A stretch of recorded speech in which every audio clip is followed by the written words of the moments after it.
आज हम function of protein पढ़ेंगे। प्रोटीन के कार्य।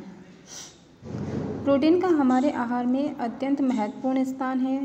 प्रोटीन हमारे शरीर में निम्नलिखित कार्य करते हैं।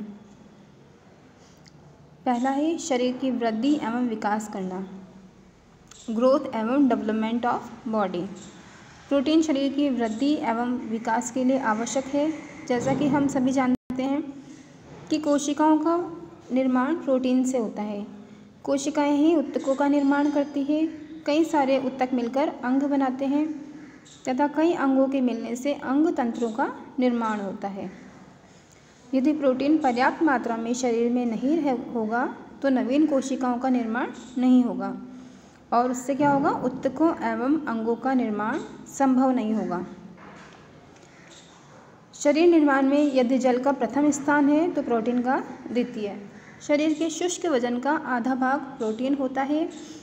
शरीर में कुल प्रोटीन का 1/3 भाग मांसपेशियों में, 1/5 भाग अस्थियों में, 1/10 भाग त्वचा में तथा शेष भाग रक्त, लसिका, हार्मोन्स, एंजाइम्स, एंटीबॉडीज आदि में विद्यमान रहता है। शरीर की सबसे छोटी इकाई कोशिका होती है जो कि प्रोटीन की बनी होती है।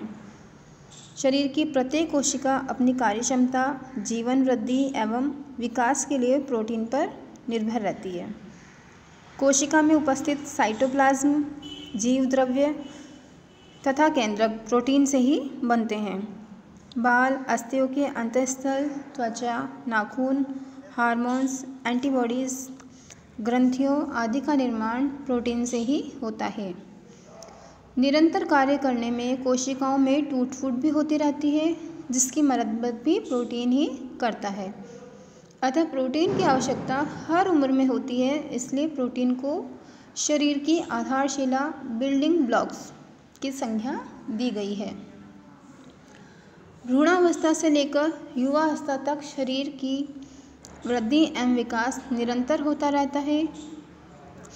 जब शिशु पैदा होता है तो उसका वज़न 2.5 या 3 किलो और लंबाई 16 से 18 इंच होती है, परंतु यही शिशु 17-18 वर्ष के होते होते 5-6 फीट लंबा और 60 से 70 किलो वज़न का हो जाता है। दूसरा है तंतुओं के पुनर्निर्माण एवं मरम्मत हेतु। सभी कोशिकाएं एवं ऊतक एक जैसे क्रियाशील एवं नर्म नहीं रहते हैं। जैसे जैसे ये पुराने होते जाते हैं ये टूटते जाते हैं। निरंतर श्रम करने एवं विभिन्न शारीरिक क्रियाओं के कारण भी विभिन्न ऊतकों में टूट फूट होती रहती है।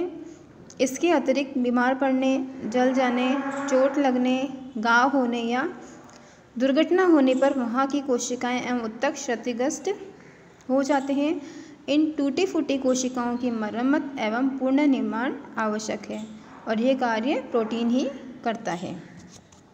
आंत्र मार्ग के आवरण में प्रतिदिन टूट फूट होती है तथा नए आवरण का निर्माण होता है।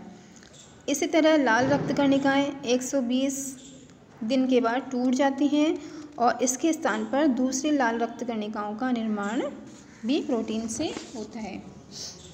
ऑपरेशन के बाद भी जब शरीर में प्रोटीन की आवश्यकता बढ़ जाती है। तीसरा कार्य हम देखते हैं शरीर की विभिन्न क्रियाओं को नियमित करना। विभिन्न क्रियाएं जैसे अम्ल क्षार की मात्रा को नियमित करना, दूसरा हार्मोन्स का निर्माण करना, तीसरा एंजाइम्स का निर्माण करना, चौथा एंटीबॉडीज के निर्माण में और पांचवा जल संतुलन के बनाए रखने में, मांसपेशियों के संकुचन में, विटामिन के निर्माण में, पूर्ववृत्ति के रूप में। फिर इसका अगला कार्य है रक्त का थक्का जमाने में। रक्त के प्लाज्मा में फाइब्रोजेनेन नामक प्रोटीन पाई जाती है। चोट लगने, कट जाने अथवा दुर्घटनाग्रस्त होने से रक्त बहने लगता है।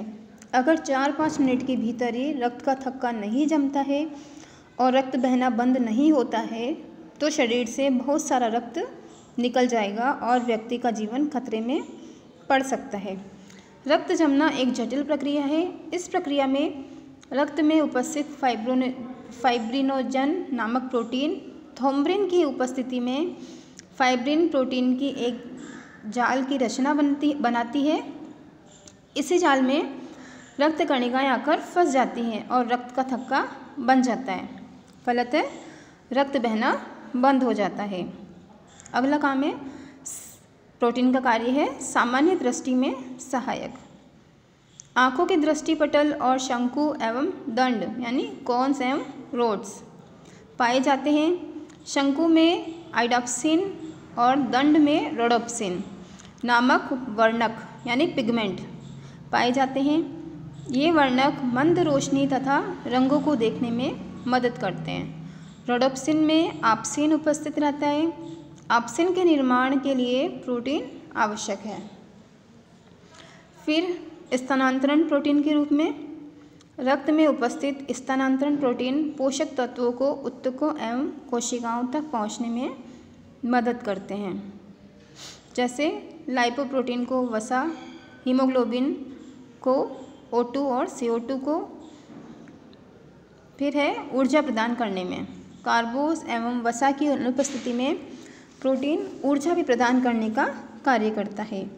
1 ग्राम प्रोटीन से लगभग 4 कैलोरी ऊर्जा हमें प्राप्त होती है। जब कभी आहार में पर्याप्त मात्रा में वसा एवं कार्बोज उपस्थित नहीं रहता है तब प्रोटीन ही ऊर्जा प्रदान करता है।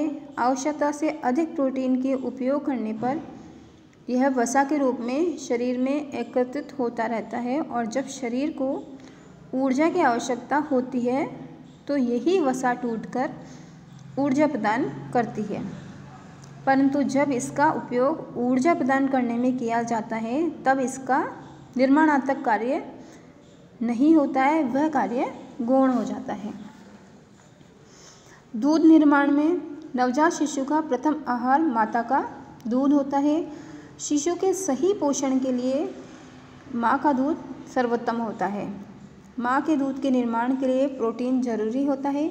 चूँकि माँ के दूध में 1.2% प्रोटीन ही होता है, अतः धात्री माँ को अधिक मात्रा में प्रोटीन का सेवन करना चाहिए।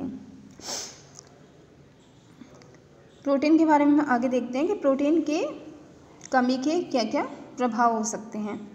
शारीरिक विकास एवं वृद्धि के लिए प्रोटीन जरूरी है, ये मैंने आपको बता ही दिया। प्रोटीन ही शरीर का निर्माणात्मक कार्य करता है। अगर शरीर में पर्याप्त मात्रा में प्रोटीन नहीं होता है तो शारीरिक वृद्धि एवं विकास की गति अवरुद्ध हो जाती है। व्यक्ति निर्बल, कमजोर, शक्तिहीन तथा रोगी हो जाता है। प्रोटीन की कमी से रक्तहीनता, मैलास्मस, क्वाशियोरकर, अतिसार, सूजन आदि रोग हो जाते हैं। यकृत अपना कार्य ठीक प्रकार से नहीं कर पाता। यकृत की कोशिकाओं में वसा की मोटी परत जमा हो जाती है।